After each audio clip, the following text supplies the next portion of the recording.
রে খবর পাইছিস রে? আরে গেছিলাম উপজেলায় রে, উপজেলায় গেছিলাম, তোর নামে বিচার দিয়ে আইছি। আমার দোকানে তো বাকি খাস আর বাকি টাকা দিস নে।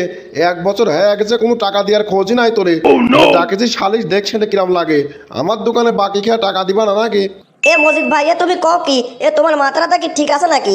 এক সপ্তাহের কথাকে 2 ক্যান সিগারেট বাকি নিয়েছিলাম, এখনো তো 1 সপ্তাহ পুঁজি নাই, আর এর মধ্যে তুমি 1 বছর বানা দিচ্ছ। এটা কোনো কথা নাকি? তাই বলে তুমি সালিশ ডাকবা? তোমার সালিশ ডাকাটা তো ঠিক হচ্ছে না। 1 সপ্তাহ পরে আমি টাকা না দিলে তারপর তুমি সালিশ ডাকতে পারতে। 1 সপ্তাহে পুঁজ দিলে, তুমি 1 বছর বানা দিলে। ওরে সালিশ টাকা তো দূরের কথা, তোর নামে তো মামলা করা উচিত রে। 2024 সালে বাকি নিছিস, হ্যাঁ গেল 2025 সাল। 1 বছর পার হয়ে গেল, তোরা কোনো টাকা দিচ্ছিস নে। এরপর যদি সালিশে হাজির না হোস, তাহলে কিন্তু মামলা করবো না, তোর নামে করে দিলাম। মজিদ ভাই, মজিদ ভাই, ও আমার মজিদ ভাই, দেখো রে আমার নামে সালিশ ডাকো না ভাই। আরে মজিদ ভাই, তুমি তো আচ্ছা লোক, এ তোমার মতো খারাপ লোক আমি জিন্দেগিতে দেখিনি। তোমার দোকান তো 2 ক্যান সিগারেট নিয়েছি, তার জন্য তুমি সালিশ আদালত করে ফেলতেছো। আর নিছিলাম তো 2024 সালের 30 তারিখে বাকি। আরে রাত পোয়ালি হয়ে গেল 25 সাল, তার মানে তোমার 1 বছর হয়ে গেল নাকি? তুমি আচ্ছা খাওয়ার লোক তো বেটা দেখতেছি।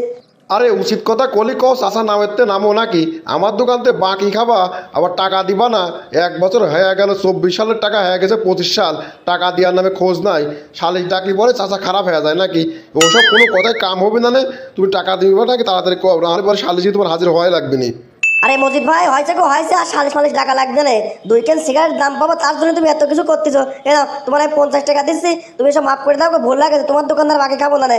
তোমার দোকানে বাকি খাওয়া তো দূরের কথা, নগদ থাকতে যাবো না নে আর। ও কিন্তু এ কথা কলি তো হচ্ছে না। যত সহজ লোক মনে করছো, আমি কিন্তু মালটা তত সহজ না, বুঝতে পারছো? আরে বাকি না খাও ঠিক আছে, নগদ খাওয়াই লাগবে তোমার।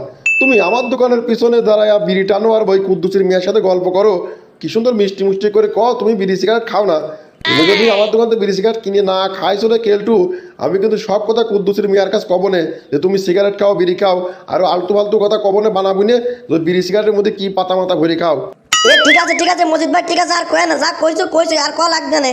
আরে তোমার দোকানতে বাকি খাই আর না খাই, নগদ ঠিকই খাবো নে। মাল মাটি না লাগলো তোমার দোকানতে প্রতিদিন কেনাকাটা করবো না। তারপরও তুমি এসব কথা খবরদার কয় না। এই গেলাম গো, তুমি খবরদার এসব কথা কিন্তু ওর কাছে কয় না, ওর কাছে করলে কিন্তু পেনটা মোটা আস করে ভেঙে যাবে নি। আরে বন্ধু, মজিদ ভাই কি সিরিয়াস লোক রে। আরে আসতে মজিদ ভাইয়ের সাথে দেখা হয়েছিলে।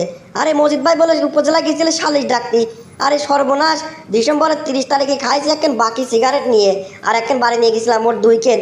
এই সেইটার জন্য কয় আমি বলে 1 বছর আগে বাকি খাইছি, টাকা দিই নাই। উপজেলা যা বলে সালিশ ডাকেছে। এ কি সিরিয়াস লোক রে মজিদ ভাই। ওরে পাগল, তুই তো আমার চেয়ে একদিন আগে নিছিস। আমি নিছিলাম 31 তারিখে বাকি রে। আমার বাড়ির পর সকালবেলা এসে কয়, ওরে মসজিদের মাইকে বলে অ্যালাউন্স দিয়ে কবি আমি সিগারেট বাকি নিছি 1 বছর আগে, সেই টাকা দিই নাই। আর টাকা দিব, তারপরে বললে আমার ছাড়বি। আরে বাইদি তুই এইরকম কথা কয়, আমার ঠেট দিচ্ছিল এসে। আমি ভয়তেই তো দিয়ে দিছি। আরে বাইদি তুলেও তো একটা কথা হইতে রে। মসজিদের মাইকিতে যদি অ্যালাউন্স করে আমি 1 বছর আগে সিগারেট বাকি নিছি, টাকা দিই নাই, তাহলে এলাকার মধ্যে মানুষ কি থাকে নাকি? তাহলে কানের গই দিয়ে বাইসে গেছি রে বন্ধু। সালিশ মালিশ ডাকি নাই, মাইকেও কই নাই, তার আগে টাকা দিয়ে দিছি। আমি ওই মসজিদ ভাইয়ের দোকানের দিকে আর জীবনে যাবো না রে। মসজিদ ভাইয়ের দোকানে বাকি খাওয়া তো দূরের কথা, নগদও খাবো না আমি।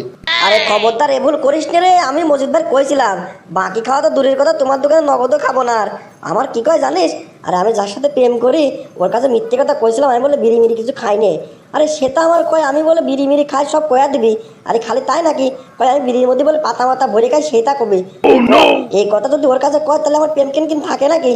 আর তুই যে জিনিস রে বন্ধু, মাঝে মাঝে 7টার বাগানে ডাব চুরি করে নিয়ে আসি, ওর দোকানের পিছনে কাটে কাটে খাস।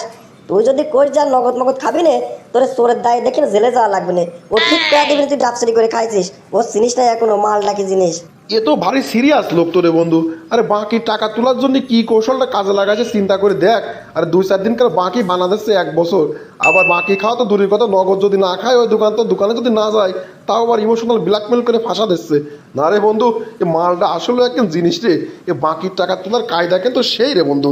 এইরকম যদি সব দোকানদার বাকির টাকা কায়দা করে তুলতে পারতে রে, তাহলে তো দেশে বাকি করে থাকতাম না রে। আমার মতো সুটকেস একটা বাকি করে কি অবস্থা হবে নি এখন? সবাই তো ওর দিকে কায়দা শিখে যাবে নি রে। জীবনে কত লোক দেখলাম রে বাকি টাকা তোলার জন্যে, আর লোকের বাড়ি বাড়ি ঘুরতে ঘুরতে 14 জোড়া স্যান্ডেল ক্রয় করে ফেললে তা বাকি টাকা তুলতে পারলে না। আর আমার এই মজিদ ভাই কি বুদ্ধি বার করেছে, আর ও দোকানের পর যাইয়া বাকি খোররা সুসুর করে টাকা দিয়ে আসবে। আরে বাকি টাকা তোলার এইরকম কায়দা আর জীবনে দেখি নাই রে। বন্ধুরা, আমাদের ভিডিওটি শুধুমাত্র মজা করার জন্য, আমাদের এই ভিডিওর মাধ্যমে কাউকে ছোট করা বা কারো কোনো ক্ষতি করার উদ্দেশ্য আমাদের নেই। দয়া করে কেউ সিরিয়াসলি নেবেন না।